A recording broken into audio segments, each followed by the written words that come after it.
আমি বেশ কিছুদিন আগে প্রায় সপ্তাহ দুয়েক আগে একটা কন্টেন্ট করেছিলাম যার নাম ছিল দুই নৌকায় পা মতলব ভালো না, এই ধরনের একটা কন্টেন্ট ছিল। সেখানে মূল যে বক্তব্যটা আমার ছিল সেটা হলো যে আমি কয়েকজন ব্যক্তির নামই উল্লেখ করেছিলাম। আমি বলেছিলাম এই লোকগুলো এই সরকারের গুরুত্বপূর্ণ দায়িত্বে নিয়োজিত আছেন এবং এই লোকগুলো সম্পর্কে আমার কাছে বিভিন্নজন জানতে চেয়েছেন, বলেছেন যে এই লোকগুলি দ্বৈত নাগরিক এবং তারা কে কোন পদে আছে আমি সিরিয়ালি প্রায় 10-12 জন লোকের নাম বলেছি। বলার পর আমি তাদের কাছে জানতে চেয়েছি যে আপনারা কি আসলেই দ্বৈত নাগরিক? আপনাদের নিয়ে যে প্রশ্নগুলো আছে এই প্রশ্নগুলোর আপনারা কি জবাব দেবেন যে আপনারা দ্বৈত নাগরিক কিনা? কারণ আমি নিজে মনে করেছি যে দ্বৈত নাগরিকদের রাষ্ট্রীয় গুরুত্বপূর্ণ নীতি নির্ধারণী জায়গায় রাখা উচিত না। এটা আমি মনে করেছি। কেন মনে করেছি সেই ব্যাখ্যাটা আমি আবার পরে দিচ্ছি আপনাকে, ওই জন্য বুঝিয়েছিলাম কেন মনে করেছি। যখন সেই প্রসঙ্গটা আমি একটু পরে আবার ডিটেল আসছি। এইটাকে কেন্দ্র করে কিছুদিন আগে যমুনা টেলিভিশনের যে রাজনীতি নামক অনুষ্ঠানটা হয়, খুব জনপ্রিয় অনুষ্ঠান, রোকসানা আঞ্জুমান নিকোর এটা উপস্থাপনা করেন। আমার খুব প্রিয় একজন অ্যাঙ্কর, উনি প্রশ্ন করতে কাউকে ছাড়েন না। যাই হোক, ওনার অনুষ্ঠানে আমাদের প্রধান উপদেষ্টার press secretary mister Shafiqul Alam এসেছিলেন এবং সেখানে প্রশ্ন করতে করতে এক পর্যায়ে এই প্রশ্নটাই কিন্তু রোকসানা আঞ্জুমান নিকোল শফিকুল আলম সাহেবকে করেছেন, যে বলেছেন যে এই কথাগুলো সাংবাদিক মাসুদ কামাল করেছে, এই ব্যাপারে আপনার কী বক্তব্য? শফিকুল আলম সাহেব যে কথাটা বললেন সেটা হলো যে ওনার যে মূল বক্তব্য সেটা হলো ওখানে আমি এক ধরনের সুইপিং কমেন্ট করেছি।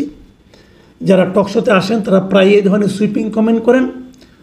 আমার কাছে কোনো এভিডেন্স আছে যে ওনারা দ্বৈত নাগরিক?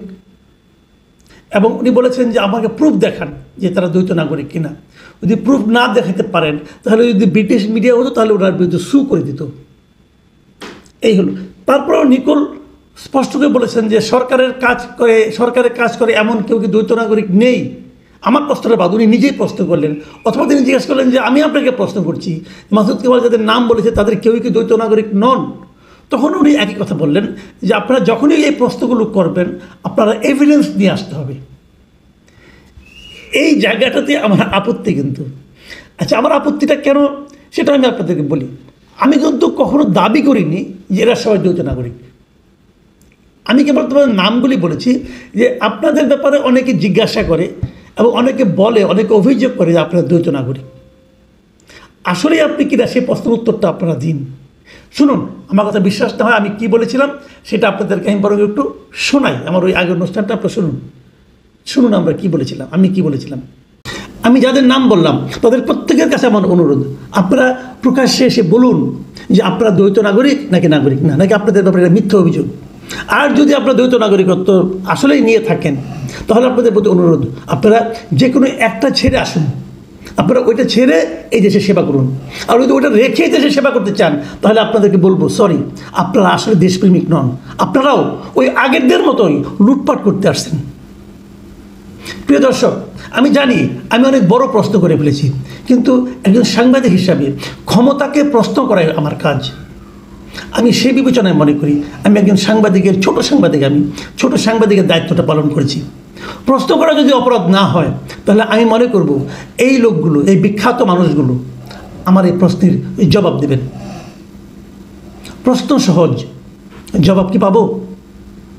যদি জবাব না পাই তাহলে ভাববো যে আশঙ্কা আমি করেছিলাম সে আশঙ্কাই বোধহয় সত্য হতে যাচ্ছে। প্রিয় দর্শক, আপনারা শুনলেন আমি আসলে কি বলেছি। এখানে কোথাও কি আমি দাবি করেছি যে ওনারা দ্বৈত নাগরিক? আমি একথাই বলেছি যে আপনারাই জবাবটা দিন যে আপনারা দ্বৈত নাগরিক কিনা। আপনাকে আমি প্রশ্নটা করতে পারবো না।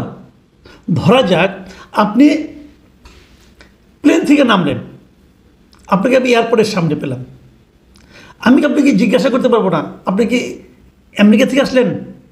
আপনি বলবেন না আমি আমেরিকা থেকে আসি নাই, আমি লন্ডন থেকে আসছি। হতেই কিন্তু পারে অন্য এয়ারপোর্ট, সবাই তো এয়ারপোর্টে ইংল্যান্ড থেকে আসুক আর আমেরিকা থেকে যেখান থেকে আসুক সে হয়তো একই এয়ারপোর্টে নামবে। আমি আপনাকে জিজ্ঞাসা করতে পারি, আপনি যদি এয়ারপোর্ট থেকে তাহলে আমি কি এয়ারপোর্ট থেকে আমার সময় জিজ্ঞাসা করবো আপনি কি বাংলাদেশ থেকে আসছেন? তাকে কিন্তু জিজ্ঞাসা করবো না, যেহেতু এয়ারপোর্ট থেকে প্লেনে আসছেন। আপনি যদি আপনার পাসপোর্ট না দেখান, ইমিগ্রেশন ওই জিনিসটা না দেখান, ইমিগ্রেশন সিলটা না দেখান, অথবা টিকিট না দেখান, তাহলে আমি কি আপনার পকেট থেকে জোর করে এগুলো দেখতে পারবো? আপনার পাসপোর্ট আপনার কাছ থেকে নিয়ে দেখতে পারবো? তাহলে আপনার কথাকে আমাকে বিশ্বাস করতে হবে। কাজেই এখানে আপনার আসলে কোত্থেকে আসছেন প্রমাণ করবে কি? যে প্রশ্ন করবে সে না, কিন্তু যিনি এসেছেন সে প্রমাণ করবে। সে বলবে না, এই যে দেখেন আমাদের ইমিগ্রেশন সিল দেখেন, আমি নিউ ইয়র্ক থেকে আসছি, অথবা আমি হিথ্রো থেকে আসছি, উনি দেখাবেন কিন্তু এটা। বাট আমি তো প্রশ্ন করতে পারবো, যেহেতু আপনাকে আমি এয়ারপোর্ট থেকে নামতে দেখলাম, এইটুকু প্রশ্ন আমি করতে পারবো না? যাদের নাম আমরা বলেছি আমি, তারা সবাই এক একজন দীর্ঘদিন ধরে বিদেশে থাকেন। যেমন মিস্টার খলিলুর রহমানের কথা বলেছি, উনি কিন্তু জবাব দিয়েছেন, উনি একটা জবাব দিয়েছেন যে ওনার একটাই মাত্র পাসপোর্ট, উনি কেবলমাত্র বাংলাদেশের নাগরিক। এই জবাবটা আমরা শুনেছি, এই জবাবের আবার পাল্টা জবাব আছে। যারা দীর্ঘদিন ধরে আমেরিকা থাকেন তাদের অনেকে এই জবাবটা শোনার পর বলেছেন আমাকে যে এমনও তো হতে পারে উনি গত 7 দিনে ওনার আমেরিকার নাগরিকত্বটা ওখানে করেছেন, সারেন্ডার করেছেন। তা না হলে ওনাকে জিজ্ঞাসা করুন যে উনি এত বছর আমেরিকায় ছিলেন কীভাবে? প্রায় 30 বছর ধরে উনি আমেরিকায় থাকেন, তাহলে কোনো অবৈধ ছিলেন? কীভাবে ছিলেন? তাহলে কোনো গ্রিন কার্ড আছে? পার্মানেন্ট রেসিডেন্ট যেটাকে বলি আমরা, তাহলে কোনো পার্মানেন্ট রেসিডেন্ট আছে? কোনটা আছে? এই যে নাগরিকত্ব, দ্বৈত নাগরিকত্ব, এই যে গ্রিন কার্ড থাকা, এই যে পার্মানেন্ট রেসিডেন্ট থাকা, এই প্রসঙ্গগুলো উঠলো কেন? আমি এটা কিন্তু আপনাদের নিশ্চয়ই শুনেছেন আমার কথায়, যে উঠলো এই কারণে যে আমি বলতে চেয়েছি যদি আপনি বিদেশে যাওয়ার এবং থাকার আপনার সুযোগ থাকে, তাহলে তো এই দেশের প্রতি আপনার দায়বদ্ধতা থাকবে না।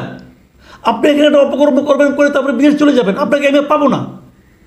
অর্থটা তো এই অর্থে বলা, আমার প্রশ্নটা তো এই অর্থে বলা যে আপনার কি আরেক জায়গায় পা আছে? ওই দেশে একটা পা, এই দেশে একটা পা, যদি এরকম 2 পা 2 জায়গায় থাকে, তাহলে তো আপনাকে আমি ধরতে পারবো না। তাহলে আপনার জবাবদিহিতার মুখে আপনাকে আমি এনে দাঁড় করাতে পারবো না। মূল থিমটা হলো এই জায়গায়, আপনার পাসপোর্ট আছে কি না আছে এটা নিয়ে কিন্তু আমার কোনো পিড়াপিড়ি নেই। আপনার কী আছে না আছে আপনার ব্যাপার, আমার খালি জানার বিষয়। আপনি ওই দেশে থাকেন কি থাকেন না, ওই দেশে ইচ্ছে করলে যেয়ে থাকতে পারেন কি পারেন না, সেটা এদের সমস্তগুলো আছে।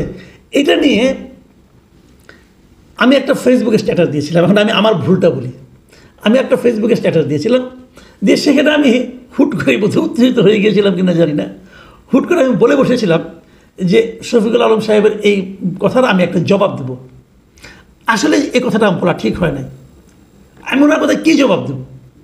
কারণ উনি তো যেভাবে সমালোচনা করেছেন, যে আমার যে জায়গাটার ভুল ধরে উনি সমালোচনা করেছেন, সেই কথা তো আমি বলিই নি। কিন্তু ওটা তো জবাবে কোনো সুযোগই নাই। আমার যেটা বক্তব্য যে এই লোকগুলিকে আমি প্রশ্ন করেছি, আপনারাই জবাব দিন। আর শফিকুল আলম সাহেব বলেছেন যে না, আমি যে দাবি করলাম ওনারা বিদেশের নাগরিক, আমি কি প্রমাণ করতে পারবো? বা এই দাবি তো আমি করিনি। আমি বলেছি আপনারা জবাব দিন, আপনাদের অবস্থাটা আপনারা জাতির কাছে ক্লিয়ার করুন, আমি এটা বলেছি।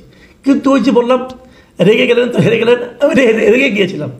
রেগে গিয়ে বললাম উনি এই ধরনের কথা আমাকে কেন বলেন? আমি বোকার মতো বলে উঠেছি, আমি এটাকে জবাব দেবো। এটা বলে আমি ভুল করেছি কোথায় আমি বলি। কমপক্ষে 20 জন লোক আমাকে মেসেজ করে জানিয়েছে কই আপনার জবাব কোথায়।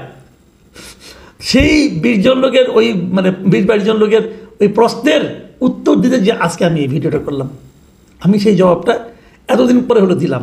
কিন্তু এই কদিন দিলাম না কোনো, সেটাও বলি। দিলাম না হলো একটাই কারণে, যে আমি মনে হয়েছে এই ভুলটা আমার করা ঠিক হয়নি, আমাকে এরকম চ্যালেঞ্জ দেওয়াটা ঠিক হয়নি। কারণ যেটা চ্যালেঞ্জ হয় না, এটা সবাই জানেন, সেটা চ্যালেঞ্জ দেওয়া যায় না। এ প্রসঙ্গে আপনাদের একটা ছোটো গল্প বলি। আচ্ছা, গল্পটা শেষে বলি, তার আগে আমি ওই কথাটাকে শেষ করে নিলাম যে আসলে আমার মূল বক্তব্যটা ছিল আমাদের জাতীয় স্বার্থে। আমি মনে করি, সবসময় মনে করি, যে লোকের অন্য জায়গায় যে অন্য দেশে যে থাকার সুবিধা আছে, যতদিন ইচ্ছা থাকার সুবিধা আছে, সেটা পাসপোর্টের কারণে হোক, অথবা গ্রিন কার্ডের কারণে হোক, অথবা পার্মানেন্ট রেসিডেন্সিপের কারণে হোক, যদি ওখানে যে থেকে তাকে রাষ্ট্রীয়, আমার দেশের রাষ্ট্রীয় গুরুত্বপূর্ণ নীতি নির্ধারণের কাজে নিয়োগ করা ঠিক নয়। আলী রিয়াজ সাহেব সেরকম একজন লোক, উনি যে নাগরিক আমেরিকাতে তো উনি নিজেও প্রমাণ করেছেন। উনি যখন বাইডেনকে ভোট দেন, ভোট দিয়ে উনি ফেসবুকে লিখেছিলেন, সেটা তো আমরাও দেখেছি, সবাই দেখেছি। আশিক চৌধুরী যে বিদেশের আমেরিকা যুক্তরাজ্যের নাগরিক, সেটাও তো তার প্রমাণপত্র অলরেডি আমার ওই ফেসবুক স্ট্যাটাসের নিচে একজন দেখলাম যে দিয়ে দিয়েছে। খুঁজলে আমরা অনেক পেয়ে যাবো, সেটা কোনো ব্যাপার না। কিন্তু আমরা ওনাদের কাছ থেকে জানতে চেয়েছিলাম, আমরা তো ওনাদেরকে অপরাধী বানাতে চাইনি। এই জিনিসটা মাথায় রাখতে হবে যে যখন কারোর বিরুদ্ধে চুরির অভিযোগ দায়ের করা হয়, তখন যে অভিযোগ দায়ের করে তার দায়িত্ব কিন্তু প্রমাণ করা নয়, বরঞ্চ যিনি যার বিরুদ্ধে অভিযোগ করা তার দায়িত্ব প্রমাণ করা বাংলাদেশের আইনে যে সে চুরি করেনি। যাই হোক, সেটা অন্য প্রসঙ্গ। এখন যে গল্পটা বলতে চেয়েছিলাম সেই গল্পটা বলে শেষ করি, যে কারণে আমি নিজেকে মনে করি যে আমার শাস্তি হওয়া উচিত। সে গল্পটা হলো খুবই প্রচলিত গল্প, অনেকে আপনারা শুনেছেন। একবার বাঘ এবং গাধার মধ্যে বিশাল তর্কটা কী নিয়ে? তর্কটা হলো যে ঘাসের রং কী নিয়ে, কী রং, ঘাসের রংটা কী। গাধা বলছে যে ঘাসের রং হলো নীল, আর বাঘ বলছে যে ঘাসের রং হলো সবুজ। এটা নিয়ে বিশাল তর্ক, সমাধান পাচ্ছে না। তখন দুজনে মিলে গেল সিংহের কাছে। সিংহের কাছে যে গাধা বলছে যে দেখেন, এই বাঘের সঙ্গে আমার এটা তর্ক হয়েছে, আমি যতই বলি যে ঘাসের রং হলো নীল, আর বাঘ বলে ঘাসের রং নাকি সবুজ, আপনি বলেন আসলে ঘাসের রং।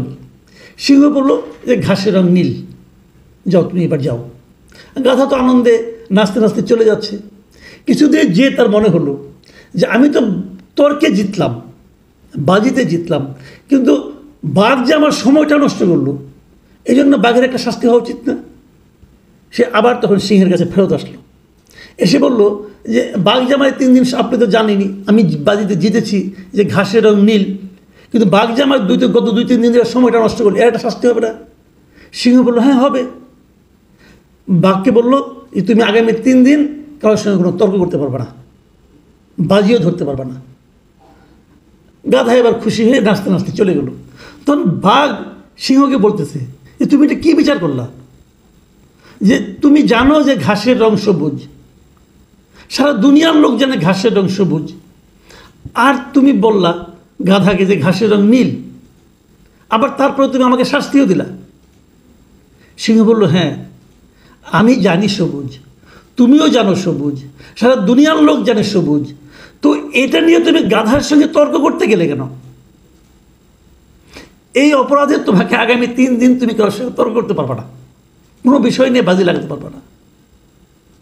যে জিনিসটা সবাই জানে, সবাই বুঝে, সেটা নিয়ে আপনি কারোর সঙ্গে তর্ক করতে যায়েন না, যাওয়াটা ঠিক না।